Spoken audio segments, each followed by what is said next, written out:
avec des chasseurs, un tapis rouge et un slogan encourageant pour la paix affiché sur le mur. Le président Donald Trump a accueilli vendredi son homologue russe Vladimir Poutine au sommet en Alaska.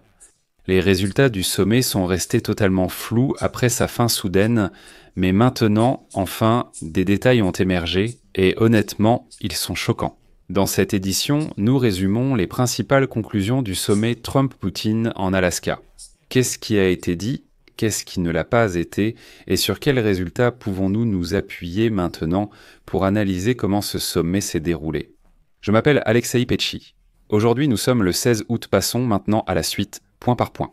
Mais avant de commencer, je vous demande de vous abonner à cette chaîne, de mettre un like, d'écrire n'importe quel commentaire et surtout de vous abonner à ma chaîne Telegram.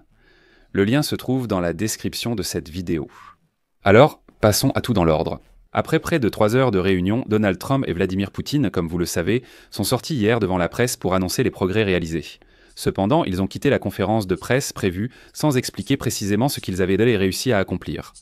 Une chose était évidente, aucun accord n'a été conclu. Et le cessez-le-feu que Donald Trump, selon ses propres mots, voulait instaurer à l'issue de ce sommet était loin d'être une réalité. Il faisait de plus en plus porter la responsabilité de l'accord sur le président ukrainien Volodymyr Zelensky. Donald Trump, excusez-moi, s'est lui-même trompé et maintenant il dit « Écoutez, tout dépend de Volodymyr Zelensky ». Je n'ai pas réussi à conclure d'accord avec Vladimir Poutine, mais nous avons discuté de certaines choses. Je vais maintenant citer ses propos.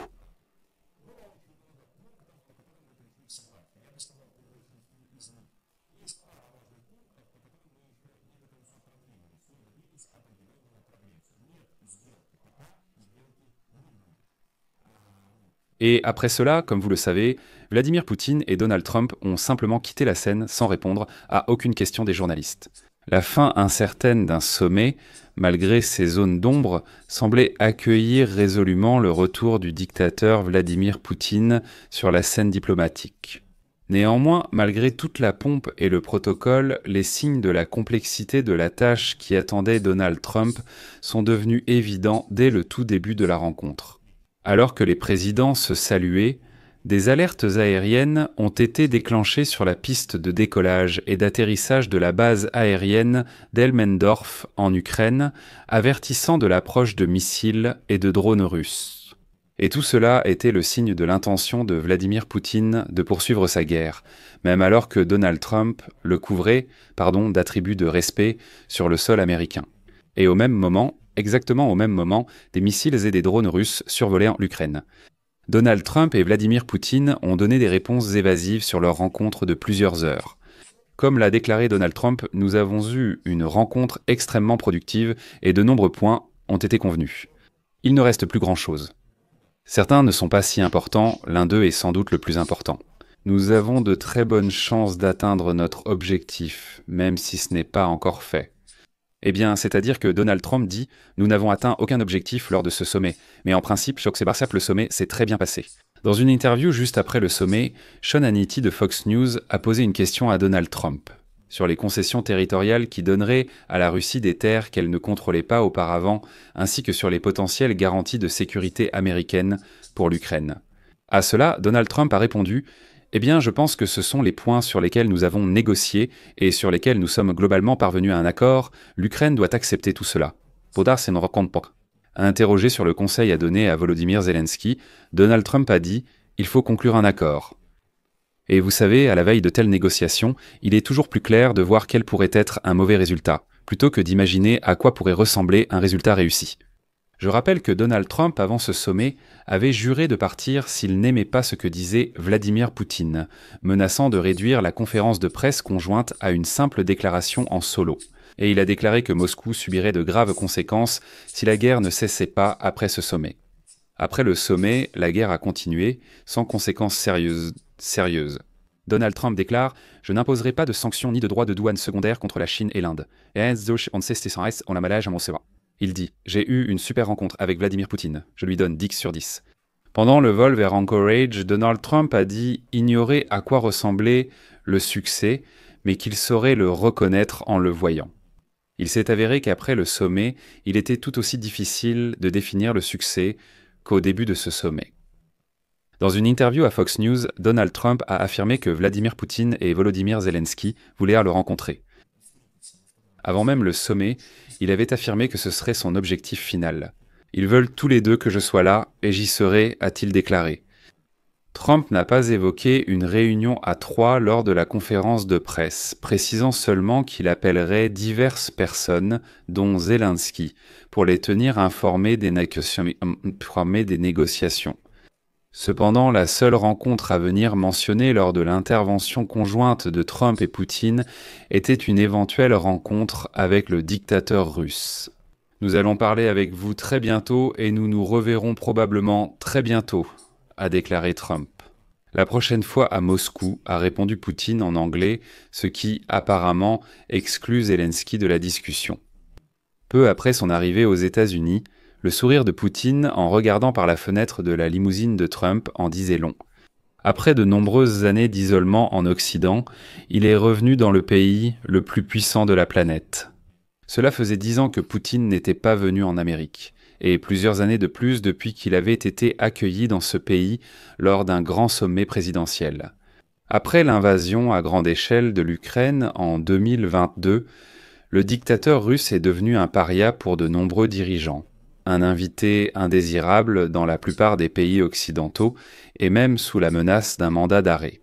Plus précisément, un mandat d'arrêt avait déjà été émis sous la menace d'une arrestation par la Cour pénale internationale. Mais l'Alaska était un lieu souhaité pour le sommet en partie parce que les États-Unis ne sont pas membres de la Cour pénale internationale et qu'ils n'en reconnaissent pas la juridiction. En conséquence, personne n'avait l'intention de l'arrêter. Mais l'isolement de Poutine a pris fin lorsque son avion a atterri à Ankaridjan.